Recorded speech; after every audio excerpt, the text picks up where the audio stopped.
Ration mafia के नियंत्रण में है, उनके सारे फैसले। और ये बात मैं बड़ी जिम्मेवारी से बोल रहा हूं, इसको मैं अभी विस्तार से बताऊंगा। आपको मालूम है कि फूड सिक्योरिटी एक्ट का एक कानून है जो 2013 का कानून है, हमारे सत्ता में आने के पहले का कानून है। भारत सरकार देश भर में 2 रुपए किलो गेहूं और 3 रुपए किलो चावल की व्यवस्था कराती है। प्रधानमंत्री ग्रामीण अन्न योजना के अंतर्गत पिछले साल भी नवंबर तक दिया था मुफ्त देश के गरीबों को 80 करोड़ को। इस साल पहले 2 महीने किया, अब उसको नवंबर तक कर दिया है। इसका पूरा खर्चा चावल का होता है 37 रुपये, प्रोक्योरमेंट, डिलीवरी, ट्रांसपोर्टेशन, और गेहूं का होता है 27 रुपये। लेकिन भारत सरकार सब्सिडी देकर देश भर के प्रदेशों को देती है राशन शॉप के द्वारा बांटने के लिए। इंपॉर्टेंट समझिए, 2 रुपये किलो गेहूं, 3 रुपये किलो चावल।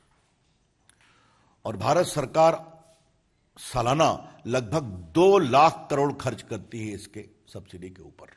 ये आपको जानकारी होनी चाहिए। ये मैंने फूड सिक्योरिटी एक्ट की बात की।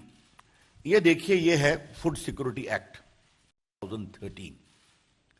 इसके अंतर्गत राशन शॉप का डिस्क्रिप्शन है कि राशन शॉप क्या है, और इसके 2 प्रावधान की ओर मैं आपका विशेष रूप से ध्यान देना चाहूंगा कि सेक्शन 12 में लिखा हुआ है, doorstep delivery of food grain to the targeted public distribution system outlets. Outlets के द्वारा। आउटलेट कौन है? फेयर प्राइस शॉप है। उसके बाद इसमें पूरी व्यवस्था है। सेक्शन मैं आपके सामने 28 और 29,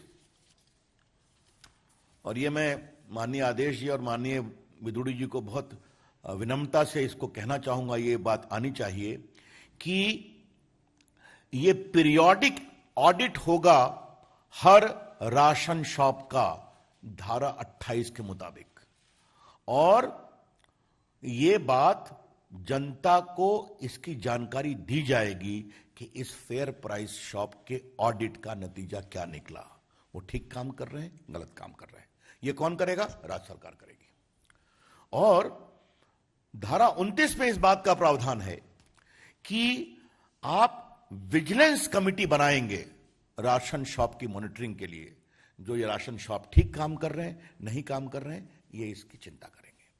तो ये कानूनी व्यवस्था है जो पूरे भारत में लागू है, जिस कानून का नाम है फूड सिक्योरिटी एक्ट।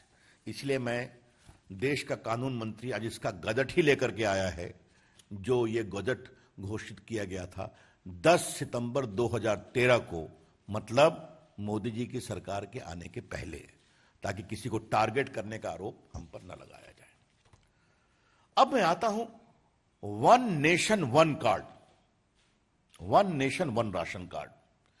यह भारत सरकार के द्वारा बहुत महत्वपूर्ण योजना शुरू की गई कि बिहार, यूपी, उत्तराखंड, मध्य प्रदेश, राजस्थान के लोग देश में घूमते हैं मजदूरी में, अब तो दक्षिण भारत के भी घूमते हैं। तो अगर वो गांव पर राशन कार्ड में उसका नाम है तो दिल्ली में नहीं मिलेगा, तो मुंबई में नहीं मिलेगा। तो प्रधानमंत्री जी को यह चिंता जब बताई गई, उन्होंने कहा नहीं, इसका रास्ता निकालो। देश में वो मेरे आईटी विभाग ने उसकी चिंता की, वो सिस्टम को प्रोवाइड किया। एक देश एक ration card, one nation one ration card.